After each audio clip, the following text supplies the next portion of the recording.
আজকে ছিল Friday. Friday মানে জম্পেশ খাওয়া দাওয়া। তো আমি এখানে রান্না করে নিয়েছি আজকে পোলাও। তো এই পোলাওয়ের সাথে আর কি কি আছে চলুন দেখা যাক। প্রথমে আমি একটা বিফ কাবাব নিয়ে নিয়েছি আজকে।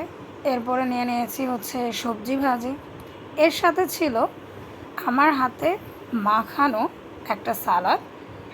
আর সাথে নিয়ে নিলাম হচ্ছে একটা লেবু। আর ওখানে হচ্ছে আমি সালাদ রেখেছি, আমি সাথেই নিয়ে নিয়েছি, একটু পর সালাদটা একসাথে নিয়ে নেব। তো প্রথমে আমি হচ্ছে বিফ কাবাব দিয়ে পোলাওটা খেয়ে নিয়েছি, সাথে একটু লেবুটা চিপকে নিলাম। তো খেতে খেতে একটু বলিনি, আজকে তোমরা কে কী দিয়ে হচ্ছে দুপুরে লাঞ্চ করছো কমেন্টে জানাও। এরপর হচ্ছে ছিল মুরগির মাংসের ঝোল।